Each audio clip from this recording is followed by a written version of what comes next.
Hello, welcome to Taxpayer Alert. I'm Al Segalla, I'll be your moderator. I'm also president of the Calaveras County Taxpayers Association. And these programs are designed to inform the public and the taxpayers about current issues that are going on. And sometimes we uncover things that nobody even heard of.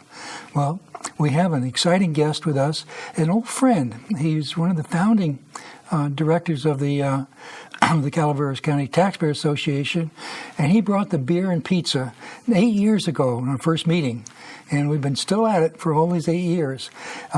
Bernie, Cory Burnell, welcome. Oh, thank you, Al. Yeah. Cory's a financial advisor, but he also has very strong knowledge about the Constitution, and he's very knowledgeable about economics, and we have things happening today and issues that are not being discussed. Hopefully, we're going to discuss them this time. Cory, tell me, how did you get involved with in the financial advisor business? Yeah, you bet, Al. Well, I started out as a financial advisor in 1999 with a company called Edward Jones, and I'm sure many of our viewers are familiar with that company. There's an office in each town in our county, so far as I know. About 11 years ago now, I opened my own practice and my own office in Valley Springs. So I've been doing that ever since. My educational background's in economics and math, and then I have a master's degree in business, as well as I hold the Chartered Financial Analyst designation, also known as the CFA. And that's a little bit about my educational background, my career background. We help investors with their retirement planning and manage their investment accounts. That means, as a viewer, if you've been able to save any money at all, there's the man you want to see. Right. One of the things that is important in the news today is protective tariffs. We have some things going on with that. And what are the economic consequences? Why do people do these tariffs? Yeah. Well, good question, Al. Well, you rightly used the moniker protective tariff, and that's what's being discussed right now. And I just want to clarify that a protective tariff is significantly different than just a general tariff. And if we go back to our country's founding, our federal government was funded by tariffs that were blanket rates across all import-export duties. So those are fair taxes, you might say. People in commerce decide whether they're going to engage in them, and everybody pays the same rate. Right. So with a protective tariff, what we're looking at today is, I guess you asked the question, why do people like them or dislike them? Politicians love them because they can buy votes with them. And so there may be a particular interest, a special interest of sorts that can benefit from a tariff on a particular item at a particular rate. And that's why they're kind of in the discussion today and have been since early in our country's founding, lots of political debate surrounding the favors that come with protective tariffs. Milton Friedman, I think, is a famous economist, did quite a discussion about the consequences of protective tariffs. And what are some of the things that make it not such a good idea? Yeah, well, let's start with the interests that like the protective tariff. So there may be an industry that is profitable and doing well, and then that industry outside of our country can provide a similar good or service at a lower expense to consumers. And of course, the first industry here in our country, and this goes for other countries as well, of course, doesn't want to sell their goods at that lower price. So they use the power of government in order to protect themselves by putting a tax on that foreign good so as to increase its price. Right. And consequently the industry here can keep its price high. So that's who is after it. But you asked the question, what are some of the things that are bad about it? The most vicious thing about protective tariffs is the end consumer has to pay that increased price. So you have one particular interest using the power of government in order to raise prices on the general consumer. Sometimes the discussion comes up about, well, what about the industries that use that good that we were importing or that we're manufacturing locally, that use those goods in as inputs in their production? Those industries aren't going to. So let's use steel, for example. Right. Say you use steel as an input, and the price of that input good has gone up. But you're simply a manufacturer. You're going to pass that cost along to your end consumer. If they pay. If possible, right. Yeah. So if that is a tariff on all steel, and all manufacturers using steel have to essentially pay this higher price, they're going to be able to pass it on so long as there's some inelasticity in the price for the consumer, that maybe a good a consumer just absolutely needs to have. For example, automobiles. The cost of all automobiles may go up with the cost of steel going up. So it's not necessarily the middlemen or the manufacturers that will be hurt by a protective tariff. Not necessarily. Possibly, but certainly and absolutely the end consumer is hurt by them. Would I understand there's a 25% protective tariff that's been put into law now by the administration, and it seems like the first effect would be that our the 25% on steel would be great for steel producers, because they would not have to compete with foreign steel that now cannot undercut them in price. However, the steel users, such as the automobile industry and maybe construction and many other industries, will now are less competitive because their costs are higher, which is what you were saying, and that means that they may not buy as much steel. Well, yeah, and now think of this from the end consumer's vantage point. If the cost of steel has gone up domestically in the United States due to the tariff, now domestically manufactured automobiles, for example, could be more expensive. Now, is there going to be a similar tariff on automobiles that come in from Germany or Japan, for example? Right. If not, now the automobile manufacturers elsewhere have a competitive advantage over U.S. automobile manufacturers, right? So that's kind of an unforeseen consequence of a steel tariff that now impacts the automobile industry, which gets to your point of they'll pass the price along if they can.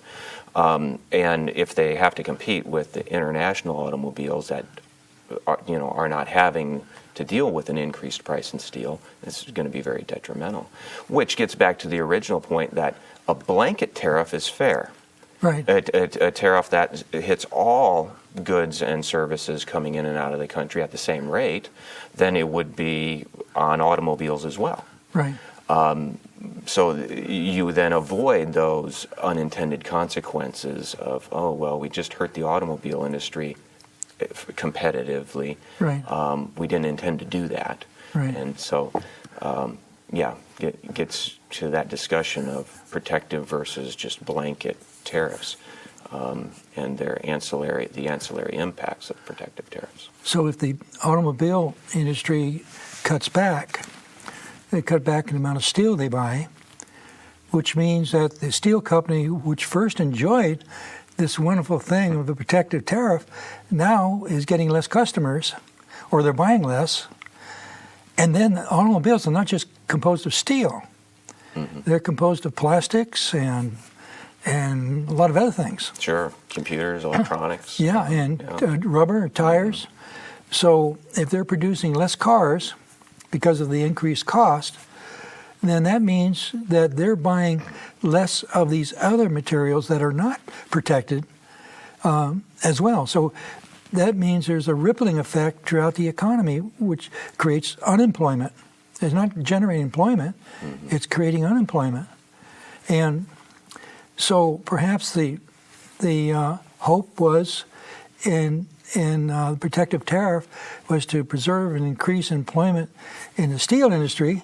Turns out they actually may be, over time, having the opposite effect. And I think that's the biggest reason why politicians can get away with protective tariffs is it takes some time for those ancillary effects to work themselves out in the economy. But in the meantime, a politician gets elected. Yes. By benefiting a particular interest whose vote he is. And everybody forgets about it. That's right. That's right. And then they don't understand, well, why has our economy slowed down? Right. This is years later, and don't know who to blame any longer. Right. Yeah. I think Milton Friedman, if you Google Milton Friedman, you'll have quite a discussion on how protective tariffs work. And he's a brilliant man. He's put together a series of tapes and DVDs called Free to Choose. If you get that set, every high school kid should watch that series. It's just so fundamental about learning economics. Economics doesn't have to be a mystery. You're dealing with human beings, trading with each other. We should understand how the process works. And also, I think that another thing that kids should read, and also adults, is a book called The Law by Bastiat. Bastiat is spelled B-A-S-T-I-A-T. French people talk funny. and so in the law, we have a more fundamental address to that as to what our rights really are. And the rights to life, liberty, and property, which is in the Constitution and expressed in Frederick Bastiat's book, The Law. That's another must read for our younger generation. You agree? Oh, I do. It was a life changer for me, reading The Law was. Oh, I read that over 40 years ago, and I still remember. Well, I remember thinking that I had a good handle on free enterprise and the role of government in the market economy until I read that book, and I realized, wow, I really don't have a grasp on the market forces and the exercise of freedom and enterprise and government's role in that until I read that book. It's fantastic. Now, some years ago in Angels Camp, I understand that you organized a speaker to come for public speech. The speaker's name was Richard Mack, Sheriff Richard Mack. And there were 400 or 600 people. It was really, it was in the park. And what is so amazing about this man, and why would you bring him to Angels Camp, and what was everybody so excited about? Yeah, you kind of remember back then, we were shortly after the financial crisis, and there was a lot of interest in government's role in how we ended up there in the crisis. So a lot of interest in how can we kind of fix government from where we're at. It seems daunting. How can we fix Washington, D.C.? You know, we're just so far removed. So a lot of interest during that election year about the sheriff's role in protecting our rights as citizens. Sheriff Richard Mack made his name with a court case back in 1992, and I think it was Prince versus whoever the Attorney General was at the time. Maybe I know it was the Clinton administration, but Prince was one of the sheriffs who filed along with Sheriff Mack. So his name was first. So if somebody wants to Google or look up the court case, you want that name. But Richard Mack was part of that. And what had happened was the Brady bill had been passed a few years earlier, which then the federal government wanted local law enforcement to enforce the Brady bill. And some sheriffs said, well, you can't commandeer us to force us to enforce federal law. And the U.S. Supreme Court sided with the sheriffs and said that's correct, that the sheriff is the highest law enforcement officer in a county and cannot just be told what to do by federal officials. So now, the Brady bill was to take people's guns away, is that correct? I think it had to do with background checks and registration, possible confiscation, and I don't know if there was an ammunition component there or not, but it did have components that told the sheriff, you must do this. Right. And the sheriff said, well, no, we don't have to do that. Right. And the U.S. Supreme Court said, that's correct. The sheriff doesn't have to listen to anything you tell him to do. He doesn't work for you.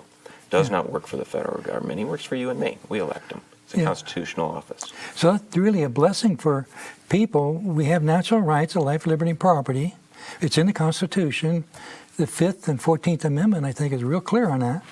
And so if the sheriff is aligned with the Constitution, we're pretty safe. That's right. That means if the federal government wants to arrest somebody, they got to go see the sheriff, and the sheriff can serve papers or not, depending on whether the sheriff believes what is happening is a crime or not. True. Also, it has happened many times in our country where maybe federal law enforcement exceeds the bounds of their authority.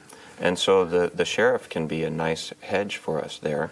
And there's a perfect example in the mid-'90s, I think 95 or 97, there was a sheriff in Bighorn, Wyoming, and I'm drawing a blank on his name now, but he issued a statement after something had gone badly with federal law enforcement in his county. He had issued a statement that any federal law enforcement officers who come into his county need to check in with his office first and let him know what it is they're doing there. And that's excellent oversight from an elected official now defending his citizens to make sure that the law is enforced correctly. So the sheriff not only is protecting us from criminals, private criminals, if the federal government itself would do something wrong, like Waco or Ruby Ridge or those type of things, then the sheriff can protect us from that. That's a great example of where the sheriff should have been involved. In fact, I've seen interviews of that sheriff after the event in Waco, where he was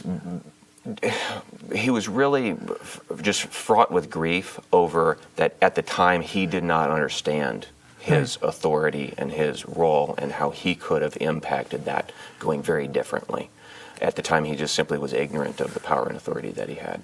Which also is the case with many other sheriffs. They don't know their own responsibility and authority. Right. Great book by Richard Mack, if we're talking about books, called The County Sheriff. And it's written by Richard Mack, and he talks in that book a lot about these court cases and gives sheriffs or prospective sheriffs, as we're in an election year here, he gives them a lot of knowledge about their role and responsibility and the extent of their authority. They are not just some kind of hierarchical department head who has to answer to an attorney general or a federal officer or even necessarily the governor, because they're an elected constitutional office. So now, should they violate their oath of office or do crimes themselves, they can be prosecuted and removed from office. So there are checks on them too. Yeah. And of course, there's a check every 4 years when we go to the ballot box. That's true. Yeah. So the book that every sheriff should read, including the 3 that are running for office now, is what's it? It's The County Sheriff by Richard Mack. The County Sheriff by Richard Mack. In fact, just stop by my office if you're running for sheriff, and I'll give you a free copy. I've got a few on the bookshelf. Isn't that wonderful? You get a free copy if you're going to run for sheriff. And Cory is located in Valley Springs. Yeah, easy to find. That's great. Now, one of the things that most people are concerned about is getting the word out. If there's so much that goes on that doesn't have to happen. For instance, you mentioned that sheriff was felt so guilty over not assuming his role. He didn't know his role in the case of Ruby Ridge, and then of course the massacre at Waco, and so even if law enforcement is not familiar with their own responsibilities or authority under the Constitution, citizens can be aware of it, and they can encourage the sheriff to also become aware of it.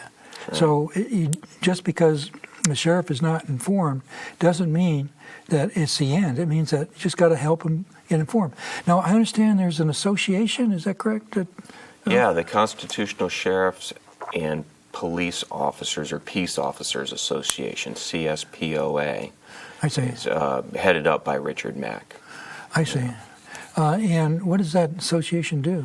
Well, it's made up of existing law enforcement officers and retired or former law enforcement officers, and its end goal is the education of peace officers, which we used to call our law enforcement officers peace officers, all right? Keep the peace. So that is their mission. It is to inform peace officers of their authority and their role in it. And it's been wildly successful. I mean, really, in fact, I know here in Northern California, I want to say about 6 rural Northern California sheriffs. And this may be 2 or 3 years ago, so maybe somebody's been elected and some things have changed. But I recall about 6 of our Northern rural county sheriffs being constitutional sheriffs. So I don't know if they were exactly members of that organization, but they were certainly of that stripe. Yeah. And coordinated and communicated with each other actively. Does it make sense that public officials, and especially law enforcement, become familiar with the Constitution? Well, it should, since they take an oath to it. You would think they would know what it says. All right, so they do take an oath to uphold and defend the Constitution. From enemies, foreign and domestic. Domestic, right. As well as foreign. And but we also know that many have not read it. Right, and that's unfortunate. And it's quite frequent, and a lot of our viewers will feel this way too, that, well, how can we know how to apply the Constitution unless a court has told us how to do that? Right. And I would encourage anybody who has that line of thinking to go read Andrew Jackson's veto of the National Bank bill in 1832, I believe it is. The National Bank was up for renewal, and Andrew Jackson vetoed its renewal. And in his veto statement, he says this, that every officer, every member of the government that takes an oath to the U.S. Constitution takes an oath to apply it and defend it as he sees it and reads it. Not by what a judge says. Not by how someone else sees it and reads it. That would be foolhardy. How can you take an oath to apply something according to how somebody else sees it? You don't know how they'll see it. So you need to look at the wording of the Constitution itself. Exactly.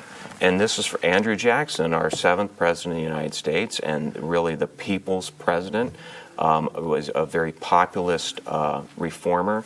And this is such an important check on government abuse that it's just really a travesty that our elected officials don't see it or understand this principle the way Andrew Jackson laid it out. Because when, in fact, let's back up a little further. Thomas Jefferson gave a perfect example of this. Chief Justice John Marshall issued an opinion in a Supreme Court ruling. Right. And Jefferson, understanding the checks and balances of an executive, legislative, and judicial branches of government, right. A Republican form of government, said, well, Chief Justice Marshall has issued his opinion. Now let's see him enforce it. He can't enforce it. The executive branch enforces it, you see. Right. So our founders understood Abraham Lincoln violated U.S. Supreme Court rulings. And it's because they're co-equal branches. Right. The court has no authority over the president. Right. Or over Congress, and vice versa. So we shouldn't fall under this false premise that we don't know what the Constitution is and how to apply it unless some black robes tell us how.